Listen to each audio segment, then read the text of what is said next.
BMC radio Malayalam വാർത്തകൾ നിങ്ങൾക്കായി അവതരിപ്പിക്കുന്നത് ഐമാക് കൊച്ചിൻ കലാഭവൻ. കലാവിദ്യാർത്ഥികൾക്ക് പ്രിയപ്പെട്ട ബഹ്റൈനിലെ കലാകേന്ദ്രം. കൂടുതൽ വിവരങ്ങൾക്കായി സന്ദർശിക്കൂ www.bahrainmediacity.com. നമസ്കാരം. BMC റേഡിയോ മലയാളം വാർത്തകളിലേക്ക് സ്വാഗതം. ഞാൻ ധനു കൃഷ്ണ. പരിസ്ഥിതികാര്യ സുപ്രീം കൗൺസിലിന് ISO അംഗീകാരം. പ്രവർത്തനങ്ങളിലെ മികവിനാണ് ISO അംഗീകാരം ലഭിച്ചത്. അംഗീകാരം ലഭിക്കുന്നതിനുള്ള മുഴുവൻ മാനദണ്ഡങ്ങളും പൂർത്തീകരിക്കാൻ കഴിഞ്ഞത് നേട്ടമാണെന്ന് chairman doctor Mohammed bin Mubarak bin Dainah വ്യക്തമാക്കി. അനധികൃത മാർഗങ്ങളിലൂടെ ഹജ്ജ് തീർത്ഥാടനത്തിനെത്തിയ 200ഓളം ബഹ്റൈനുകൾക്ക് സൗദി അധികൃതർ മക്കയിലേക്കുള്ള പ്രവേശനം നിഷേധിച്ചു. ഇവരെ ഇന്നലെ ബഹ്റൈനിലേക്ക് തിരിച്ചയച്ചു. ബന്ധപ്പെട്ട കേന്ദ്രങ്ങളിൽ നിന്നുള്ള അനുമതിയില്ലാത്ത ഹജ്ജ് ഗ്രൂപ്പുകളിലൂടെയാണ് ഇവർ ഹജ്ജിന് പോയത്. ലൈസൻസ് ഇല്ലാതെ ഏതെങ്കിലും ഹജ്ജ് സംഘത്തിൽ ചേരുകയോ അനുമതിയില്ലാതെ യാത്ര ചെയ്യുകയോ അരുതെന്ന് നീതിന്യായ ഇസ്ലാമിക കാര്യ ഔഖാഫ് മന്ത്രാലയം വീണ്ടും മുന്നറിയിപ്പ് നൽകി. സൗദി അധികാരികൾ നൽകുന്ന സാധുതയുള്ള പെർമിറ്റ് ഉപയോഗിച്ച് മാത്രമേ ഹജ്ജ് ചടങ്ങുകൾ നടത്താൻ കഴിയൂ. അനധികൃത ഹജ്ജ് ഗ്രൂപ്പ് സംഘാടനം നടത്തിയ ഒരു വ്യക്തിയെ കഴിഞ്ഞ ദിവസം റിമാൻഡ് ചെയ്യുകയും 10,000 ദിനാർ പിഴ വിധിക്കുകയും ചെയ്തിരുന്നു. നീതിന്യായ ഇസ്ലാമിക കാര്യ ഔഖാഫ് മന്ത്രാലയത്തിൽ നിന്നുള്ള പരാതി പ്രകാരമാണ് നടപടി സ്വീകരിച്ചത്. കഴിഞ്ഞ വർഷം വിശുദ്ധ സ്ഥലങ്ങളിൽ വെച്ച് 2 ബഹ്റൈനുകൾ മരിച്ചിരുന്നു. ഇതുമായി ബന്ധപ്പെട്ട അന്വേഷണത്തിനൊടുവിലാണ് അനുമതിയില്ലാത്ത ഹജ്ജ് ഗ്രൂപ്പുകളിലൂടെയാണ് ഇവർ ഹജ്ജിന് പുറപ്പെട്ടതെന്ന് മനസ്സിലാവുകയും ഇതിനെ തുടർന്ന് നടപടി സ്വീകരിക്കാൻ ശുപാർശ നടത്തുകയും ചെയ്തത്.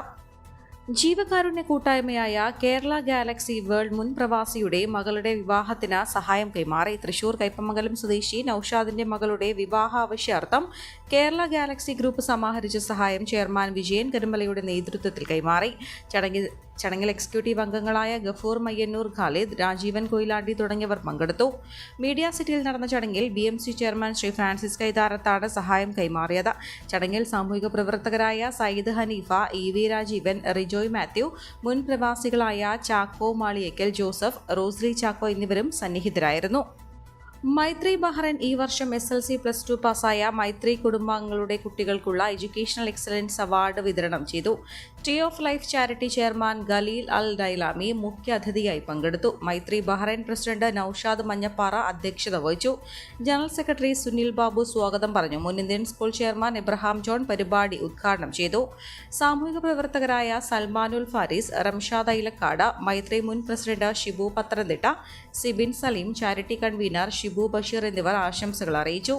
മുഖ്യാതിഥി ഖലീൽ ഡൈലാമി കുട്ടികൾക്ക് മെമന്റോയും സർട്ടിഫിക്കറ്റും വിതരണം ചെയ്തു. BA English literature and communication ബിരുദ പഠനത്തിൽ 2nd റാങ്ക് വാങ്ങിയ മൈത്രി ബഹ്റൈൻ ജനറൽ സെക്രട്ടറി സുനിൽ ബാബുവിന്റെ മകൾ സൽവ സബിനിയെ ചടങ്ങിൽ ആദരിച്ചു. മുഖ്യാതിഥിക്കുള്ള മൈത്രി ബഹ്റൈന്റെ ആദരം എക്സിക്യൂട്ടീവ് കമ്മിറ്റിയുടെ സാന്നിധ്യത്തിൽ മൈത്രി പ്രസിഡന്റ് സെക്രട്ടറിയും ചേർന്ന് നൽകി. ജോയിന്റ് സെക്രട്ടറി സലീം തയ്യൽ, എക്സിക്യൂട്ടീവ് അംഗങ്ങളായ ഷബീർ ക്ലാപ്പന, ഷാജഹാൻ, അനസ് കരുനാഗപ്പള്ളി, കോയിവിള മുഹമ്മദ് എന്നിവർ ചടങ്ങുകൾ നിയന്ത്രിച്ചു. ട്രഷറർ അബ്ദുൾ ബാരി നന്ദി അറിയിച്ചു. കൊല്ലം പ്രവാസി അസോസിയേഷന്റെ ജില്ലാ സമ്മേളനത്തിന് മുന്നോടിയായ മനാമ ഏരിയ സമ്മേളനം മനാമ MCMA ഹാളിൽ നടന്നു. ഏരിയ കോർഡിനേറ്റർ മനോജ് ജമാൽ ഉദ്ഘാടനം ചെയ്ത സമ്മേളനത്തിൽ KPA പ്രസിഡന്റ് നിസാർ കൊല്ലം മുഖ്യപ്രഭാഷണം നടത്തി. KPA vice president Kishore Kumar സംഘടനാ പ്രവർത്തന ഉദ്ബോധന പ്രസംഗം നടത്തി. ഏരിയ പ്രവർത്തന റിപ്പോർട്ട് ഏരിയ സെക്രട്ടറി ഷമീർ സലീമും സാമ്പത്തിക റിപ്പോർട്ട് ഏരിയ ട്രഷറർ അബ്ദുൾ അഹദും അവതരിപ്പിച്ചു. 2024-26 കാലയളവിലേക്കുള്ള പുതിയ ഭരണസമിതിയുടെ തെരഞ്ഞെടുപ്പ് വരണാധികാരിയായ ഏരിയ കോർഡിനേറ്റർ നവാസ് കുണ്ടറയുടെ നേതൃത്വത്തിൽ നടത്തും. പുതുതായി തെരഞ്ഞെടുത്ത ഏരിയ ഭാരവാഹികളുടെ പ്രഖ്യാപനം സെക്രട്ടേറിയറ്റ് അംഗം സന്തോഷ് കാവനാട് നടത്തി. President Anuraj, secretary Ameen MM, treasurer Abdul Ahad, vice president Baiju, joint secretary Ajay Alex എന്നിവരെയും ഏരിയ കമ്മിറ്റിയിൽ നിന്നും സെൻട്രൽ കമ്മിറ്റിയിലേക്കുള്ള പ്രതിനിധിയായി ഷമീറിനെയും തെരഞ്ഞെടുത്തു. നിയുക്ത ട്രഷറർ അബ്ദുൾ അഹദ് നന്ദി അറിയിച്ചു.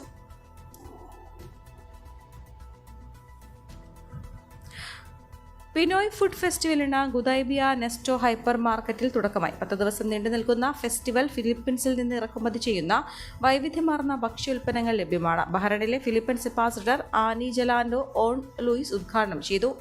ഫിലിപ്പീൻസിൽ നിന്ന് പ്രാദേശിക വിപണിയിലേക്കും മറ്റ് രാജ്യങ്ങളിലേക്കും വരുന്ന ഉൽപ്പന്നങ്ങളുടെ സമ്പത്തും ശ്രേണിയും പരിചയപ്പെടുത്താനും പ്രദർശിപ്പിക്കാനുമാണ് നെസ്റ്റോ ഹൈപ്പർ മാർക്കറ്റ് വാർഷിക ഭക്ഷ്യമേള സംഘടിപ്പിക്കുന്നത്.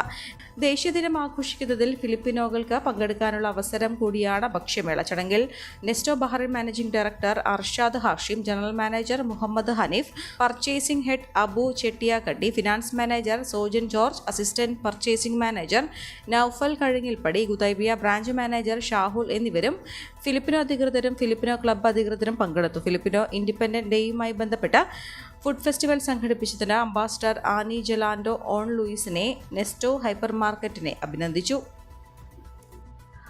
ലോക്സഭാ തെരഞ്ഞെടുപ്പിൽ ഇന്ത്യ മുന്നണിയുടെ മുന്നേറ്റത്തിന്റെ ഭാഗമായി മനാമ KMCC ഹാളിൽ KMCC ബഹ്റൈൻ കോഴിക്കോട് ജില്ലാ കമ്മിറ്റിയുടെ നേതൃത്വത്തിൽ പവിഴദ്വീപിലെ കോഴിക്കോട്ടുകാരുടെ വിജയാഹ്ലാദ സംഗമം സംഘടിപ്പിച്ചു. വടകരയിലെ ഷാഫി പറമ്പിലിന്റെ വിജയത്തിലൂടെ വടകരയിലെ ജനങ്ങൾ അക്രമത്തിനോടും വർഗീയതയോടും സന്ധിയില്ല എന്ന പ്രഖ്യാപനമാണ് നടത്തിയിട്ടുള്ളത് എന്ന് മുസ്ലിം ലീഗ് സംസ്ഥാന secretary Parakkal Abdul Google Meet വഴി ആഹ്ലാദ സംഗമം ഉദ്ഘാടനം ചെയ്തുകൊണ്ട് പറഞ്ഞു. വർഗീയ ധ്രുവീകരണം നടത്തി വടകരയിൽ ലാഭം കൊയ്യാൻ ശ്രമിച്ച CPMന്റെ ഗൂഢാലോചന വടകരയിലെ ജനങ്ങൾക്ക് നന്നായി മനസ്സിലായിട്ടുണ്ടെന്നും അദ്ദേഹം കൂട്ടിച്ചേർത്തു. പ്രവാസി സമൂഹത്തിൽ നിന്ന് ലഭിച്ച പിന്തുണയ്ക്കും സ്നേഹത്തിനും നന്ദി അറിയിക്കുന്നതായും കോഴിക്കോട് ലോക്സഭയിലെ നിയുക്ത MP രാഘവൻ ഗൂഗിൾ മീറ്റ് വഴി ആഹ്ലാദ സംഗമത്തിൽ പങ്കെടുത്തുകൊണ്ട് പറഞ്ഞു. KMCC ജില്ലാ കമ്മിറ്റി തെരഞ്ഞെടുപ്പ് സമയത്ത് നടത്തിയ പ്രവർത്തനങ്ങൾക്ക് നന്ദി അറിയിക്കുന്നതായും മുസ്ലിം യൂത്ത് ലീഗ് ജില്ലാ general secretary T Moideen Koya പറഞ്ഞു. വോയിസ് ഓഫ് ആലപ്പിയുടെ സൽമാബാദ് ഏരിയ കമ്മിറ്റിയുടെ നേതൃത്വത്തിൽ കുട്ടികൾക്കായി ചിത്രരചനാ മത്സരം നടത്തി. പരിസ്ഥിതി സംരക്ഷണം എന്ന ആശയത്തെ മുൻനിർത്തി ലോക പരിസ്ഥിതി ദിനമായ ജൂൺ 5 സംഘടിപ്പിച്ച മത്സരത്തിൽ നിരവധി കുട്ടികൾ പങ്കെടുത്തു. Voice of Alleppey Salmabad area ഭാരവാഹികളായ വിനേഷ് കുമാർ, അരുൺ രത്നാകരൻ, സജീഷ് സുഗതൻ എന്നിവർ നേതൃത്വം നൽകി. പ്രായത്തിന്റെ അടിസ്ഥാനത്തിൽ വിവിധ ഗ്രൂപ്പുകളായി തിരിച്ചു നടത്തിയ മത്സരത്തിൽ സബ് ജൂനിയർ വിഭാഗത്തിൽ ആൻഡ്രിയ ഗ്രേസ് ബെന്നി 1ാം സ്ഥാനവും ജാൻവിക പ്രവീൺ 2ാം സ്ഥാനവും നേടി. ശ്രേയ സുമേഷ്, ശിഖായസ് കൃഷ്ണ എന്നിവർക്കാണ് ജൂനിയർ വിഭാഗത്തിൽ 1ഉം 2ഉം സ്ഥാനങ്ങൾ.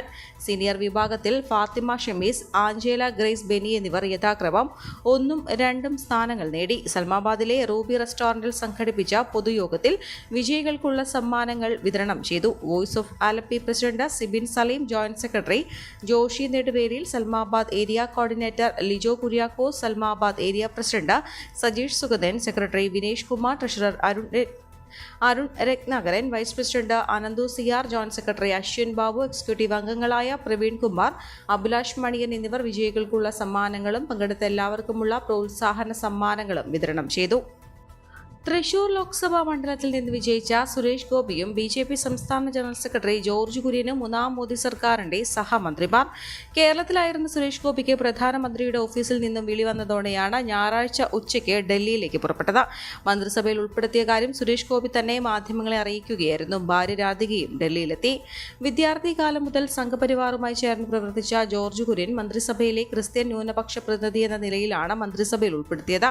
നേരത്തെ ദേശീയ ന്യൂനപക്ഷ കമ്മീഷൻ മുൻ വൈസ് ചെയർമാനായിരുന്നു.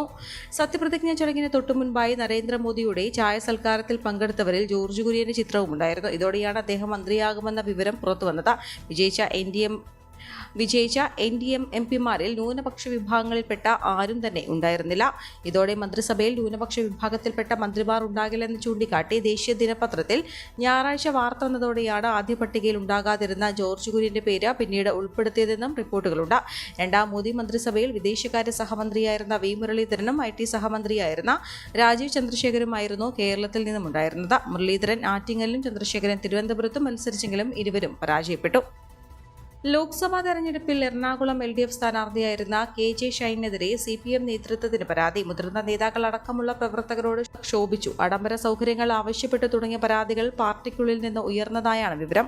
11-ന് ചേരുന്ന ജില്ലാ കമ്മിറ്റി യോഗത്തിൽ ഇക്കാര്യം ചർച്ച ചെയ്യും. ലത്തീൻ സഭാംഗം, വനിത എന്നീ മാനദണ്ഡങ്ങളാണ് ഷൈനെ സ്ഥാനാർത്ഥിയായി പരിഗണിക്കാൻ കാരണമെന്ന വിലയിരുത്തലുണ്ടായിരുന്നു. പറവൂർ ലോക്കൽ കമ്മിറ്റി അംഗവും നഗരസഭാ കൗൺസിലറുമായിരുന്ന ഷൈൻ പാർട്ടിയിൽ ജൂനിയറാണെങ്കിലും പ്രസംഗ പാഠവും കൊണ്ട് പെട്ടെന്ന് ശ്രദ്ധ നേടിയ വ്യക്തിത്വമാണ്. എന്നാൽ LDF നിശ്ചയിച്ച പ്രചാരണ പരിപാടികളോട് അവർ വേണ്ട രീതിയിൽ സഹകരിച്ചില്ലെന്നും പരാതിയിൽ പറയുന്നു. UDFിലെ ഹൈബീഡനോട് 2,50,385 വോട്ടിനാണ് പരാജയപ്പെട്ടത്. പറക്കുളത്ത് ഉറക്കത്തിനിടെ കിടപ്പുമുറിക്ക് തീപിടിച്ച് 4 പേർ മരിക്കാനിടയായ സംഭവത്തിന്റെ കാരണം വ്യക്തമായില്ല. അന്വേഷണം പുരോഗമിക്കുകയാണെന്നും സംഭവത്തിൽ ദുരൂഹതയില്ലെന്നുമാണ് പോലീസ് പറയുന്നത്. അബോധാവസ്ഥയിൽ ശ്വാസകോശത്തിൽ പുകയെത്തിയതാണ് മരണകാരണമായി പോസ്റ്റ്മോർട്ടം നടത്തിയ ഡോക്ടർ സൂചന നൽകുന്നത്. എന്നാൽ കിടപ്പുമുറിക്കകം കത്തിനശിക്കാൻ ഇടയായ സംഭവത്തിൽ വ്യക്തത വന്നിട്ടില്ല. 4 പേരിൽ ആർക്കും തന്നെ വാതിൽ തുറന്ന് രക്ഷപ്പെടാൻ സാധിക്കാത്ത വിധമാണ് അപകടമുണ്ടായത്. ബിനീഷിന്റെ വീടിനകത്തും പുറത്തും 4ലേറെ CCTV ക്യാമറയുണ്ട്. ഇവയുടെ മോഡം തീപിടുത്തത്തിൽ കത്തിനശിച്ചു. അതിനാൽ ഹാർഡ് ഡിസ്ക് പരിശോധിച്ചാൽ മാത്രമേ എന്തെങ്കിലും തുമ്പ് ലഭിക്കൂ. പഴയ വൈദ്യുതീകരണമായതിനാൽ ഷോർട്ട് സർക്യൂട്ട് ആകാം തീപിടുത്തത്തിനിടയാക്കിയതെന്ന സംശയമുണ്ട്.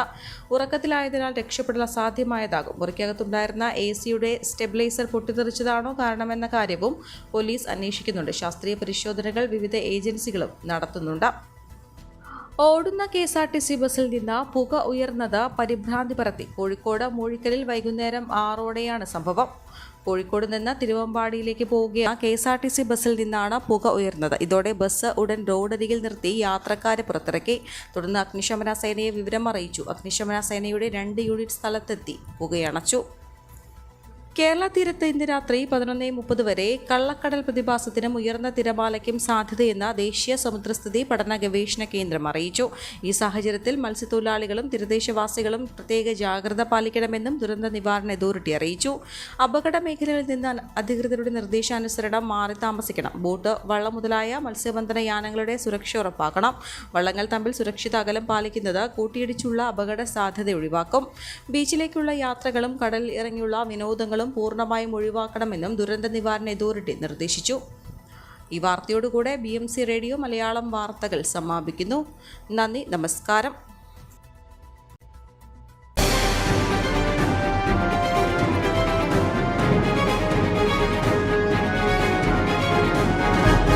BMC റേഡിയോ മലയാളം വാർത്തകൾ നിങ്ങൾക്കായി അവതരിപ്പിക്കുന്നത് iMac കൊച്ചിൻ കലാഭവൻ. കലാവിദ്യാർത്ഥികൾക്ക് പ്രിയപ്പെട്ട ബഹ്റൈനിലെ കലാകേന്ദ്രം. കൂടുതൽ വിവരങ്ങൾക്കായി സന്ദർശിക്കൂ www.bahrainmediacity.com.